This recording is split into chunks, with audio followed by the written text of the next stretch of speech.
Alright, welcome to my TED Talk. My name is Alex Morel, and the question I would like you all to ask yourself today is, what is the most important piece of paper you can think of? For me, it's the United States Constitution. This single document is the backbone of everything the United States stands for. Without it, the US would have nothing to support the freedoms it has maintained for hundreds of years.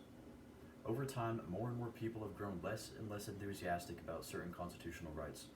One of these rights is the Second Amendment, and that's what I'm going to talk about today. Many people, for a variety of reasons, would rather have everyone lose the right to keep and bear arms. Over time, American gun rights have decreased significantly, restricting the Second Amendment freedoms that should never be touched.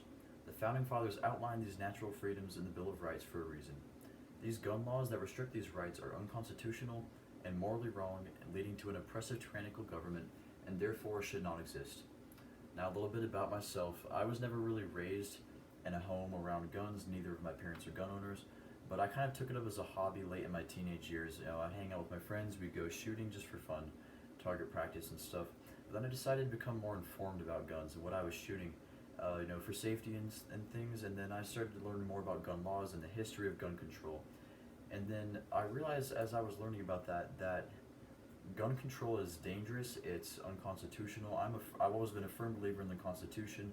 I believe that as soon as we start to neglect the Constitution and what it stands for, that's when this country will fall apart, because that is the backbone of our rights as Americans. So a lot of people actually misunderstand the Second Amendment, and I think one reason for that is because a lot of people have never actually read it. I never had to read the amendment itself in history class. I've just heard people quote from it and use it a lot, but it's a quick read. In fact, it's only one sentence, 27 words, so here it is, big and bold.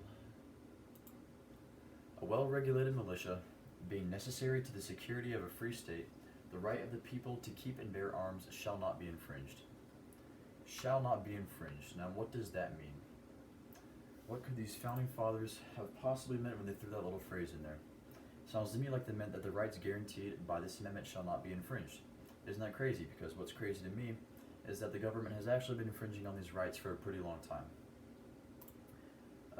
One of the first major acts of gun control legislation was this beautiful piece of law called the National Firearms Act, introduced in 1934 by the United States government.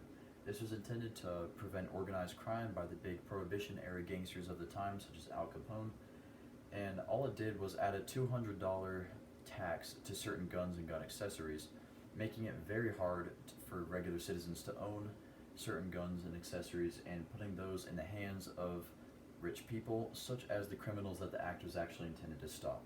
So it was unconstitutional, tyrannical, makes no sense at all, completely contradicted itself, and it discriminates against the lower class by keeping guns out of the hands of poor and middle class American citizens. The NFA is still in effect today. The $200 tax is still there. Thank goodness it has not been increased with inflation. It's still $200, but it's still unconstitutional. So even since gun laws and gun control have increased since then, gun ownership has also been steadily on the rise. Especially in the last year or two, gun ownership has actually sharply increased in the United States, and that's a good thing. As you can see here, contrary to popular belief, as gun ownership, that's the dark line if you can't see it there, as gun ownership goes up, the light blue line, gun homicides, actually goes down. It's as simple as that. The research is there. So, why exactly do we need the Second Amendment? Why should the government have absolutely no right to take away the firearms and the right to own them from its citizens? Now, I've heard a lot of people say you don't need an AR-15 to hunt, and I agree with that, but the Second Amendment says nothing about hunting. As a world-renowned economist Walter E. Williams says here, the framers gave us the Second Amendment not so we could go deer or duck hunting, but to give us a modicum of protection against congressional tyranny. And I agree with that 100%. Defense against tyranny is one of the most important things we can have as Americans, and it's a main purpose of our freedom. The Second Amendment was established to stop the rise of a potential tyrannical government, much like the one the Founding Fathers fought against all the way back in the 18th century. Thomas Jefferson said it best, when the people fear the government, there is tyranny. When the government fears the people, there is liberty. Between tyranny and liberty, I know which one I'll pick every time. Now, it sounds like it's a lot of, bad attitude, and it's sad how much gun control has increased and gun rights have decreased, And that's true, but there is a bright side. Many states have actually been fighting recently against the federal government for gun rights. This year alone, in 2021, Tennessee, Utah, and Iowa have actually adopted constitutional carry laws, allowing citizens to conceal carry their weapons without a permit. As you can see here, the light green states are the states that allow that, and there are more fighting for it in Congress right now.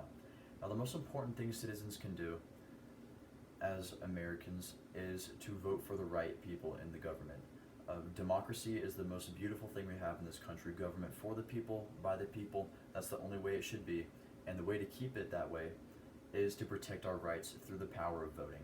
People can vote for whoever they want, but staying informed and staying smart about the information surrounding what we're voting for is the most important way to vote for the right candidates and to keep them in office. And that is the way, as Americans, that we can keep our rights upheld and keep the Constitution intact. Closing remarks is a verse from one of my favorite Psalms. My country 'tis of thee, sweet land of liberty, of thee I sing. Land where my fathers died, land of the pilgrim's pride, from every mountainside, let freedom ring. Thank you for coming to my TED Talk.